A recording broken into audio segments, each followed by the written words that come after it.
ನಾನು ಯುನೈಟೆಡ್ ಪ್ರೆಸ್ನಲ್ಲಿ ಕೆಲಸ ಮಾಡ್ತಿದ್ದೆ. ಯೂನಿಯನ್ ಲೀಡರ್ ಕೂಡ ಆಗಿದೆ.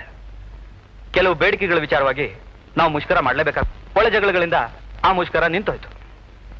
ಮ್ಯಾನೇಜ್ಮೆಂಟ್ನವರು ನಾನೇ ಆ ಮುಷ್ಕರ ಕಾರಣ ಆದ್ರಿಂದ ನನ್ನ ಕೆಲಸದಿಂದ ವಜಾ ಮಾಡಿದ್ರು. ಆವತ್ತಿನಿಂದ ನಿರುದ್ಯೋಗಿ. ನಾನು ಸಿವಿಲ್ ಇಂಜಿನಿಯರಿಂಗ್ ಓದಿದ್ದೀನಿ. ಮನೆ ಕಟ್ಟಬೇಕಾದವನು ಮನೆಯಲ್ಲೇ ಕೈ ಕಟ್ಕೊಂಡು ಕೂತಿದ್ದೀನಿ. ಕೊಡಮ್ಮ, ನಾನು ಕೊಡ್ತೀನಿ.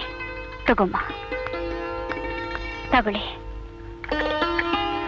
ನೀವಿನ್ನೂ ಸಮಾಜ ಸೇವೆ ಮಾಡ್ತಿದ್ದೀರೇನು? ಹೌದು, ಅದು ರಜಾ ದಿನ ಬಿಡುವಿದ್ದಾಗ ಮಾತ್ರ. ಈಗ ನಾನು ನಾಯ್ಕ್ ಇಂಡಸ್ಟ್ರಿನಲ್ಲಿ ಲೇಬರ್ ವೆಲ್ಫೇರ್ ಆಫೀಸರ್ ಆಗಿದ್ದೀನಿ.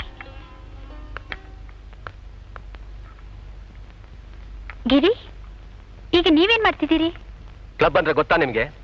ಜೂಜುಕಟ್ಟೆ, ಮೂರೆಲೆ ಎಸ್ದು ಅದರೊಂದಿಗೆ ಕೈಲಿದ್ದದನ್ನೆಲ್ಲ ಕಳ್ಕೊಳ್ಳೋ ಒಂದು ಪುಣ್ಯ ಕ್ಷೇತ್ರ. ಅಲ್ಲಿ ಲೆಕ್ಕ ಬರೀತೀನಿ. ಗಿರಿ ಲೆಕ್ಕದಲ್ಲಿ ತುಂಬಾ ಜನ. ಅವನೇನಾದ್ರೂ ಬ್ಯಾಂಕ್ನಲ್ಲಿ ಕೆಲಸಕ್ಕಿದ್ದಿದ್ರೆ ಇನ್ನೂ ಮುಂದೆ ಬರ್ತಿದ್ದ. ನೀವ್ ಇಷ್ಟೊಂದು ಚಾಂಡಾಗಿದ್ದು ನೀವ್ಯಾಕೆ ಹೆಚ್ಚೋದ್ಲಿಲ್ಲ?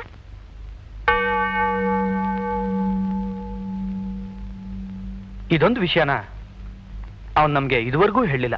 ಯಾವಾಗ್ಲೂ ಏನನ್ನೋ ಮನಸ್ಸಲ್ಲಿ ಬಚ್ಚಿಟ್ಕೊಂಡು ಕೊರಗ್ತಾ ಇರ್ತಾನೆ. ಗಿರಿ, ಯಾವ ವಿಷಯನೇ ಆಗ್ಲಿ ಮನಸ್ಸಲ್ಲಿ ಮುಚ್ಚಿಟ್ಕೋಬಾರ್ದು. ಹಾಗೆ ಮುಚ್ಚಿಟ್ಕೊಂಡ್ರೆ ಅದಿನ್ನೂ ಭಾರವಾಗುತ್ತೆ. ಸ್ನೇಹಿತರ ಹತ್ರ ಆಗ್ಲಿ ಆತ್ಮೀಯರ ಹತ್ರ ಆಗ್ಲಿ ಹೇಳ್ಕೊಂಡ್ಬಿಟ್ರೆ ಮನಸ್ಸು ಹಗುರವಾಗುತ್ತೆ.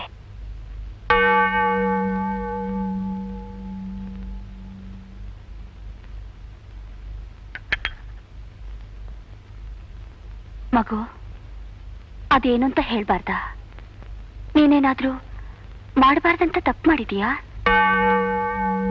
ಇಲ್ಲ, ನಾನೇನು ತಪ್ಪು ಮಾಡಲಿಲ್ಲ.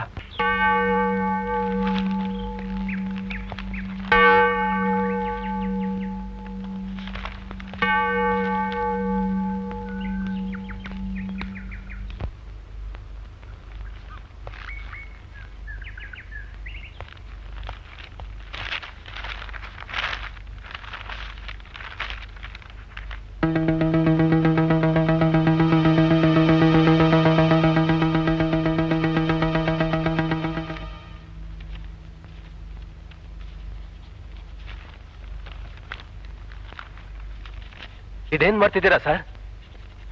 ಇದೇನ್ ಸರ್? ಅಯ್ಯ, ನೀ ಮಧ್ಯೆ ಬಾಯಿ ಹಾಕದೆ ನಿನ್ನ ಕೆಲಸ ನೀ ಮಾಡಯ್ಯ ಸಾಕು. ನಾನು ನನ್ನ ಕೆಲಸನೇ ಮಾಡ್ತಿರೋದು. ಆದ್ರೆ ನೀವು ನಿಮ್ ಕೆಲಸ ಬಿಟ್ಟು ಇನ್ನೊಬ್ರು ಕೆಲಸ ಮಾಡ್ತಿದ್ದೀರಾ. ನಿನ್ಗೆ ಯಾಕಯ್ಯ ಹೊಟ್ಟೆ ಉರಿ? ಬೇಕಾದ್ರೆ ನೀನು ಬರ್ಸ್ಕೋ.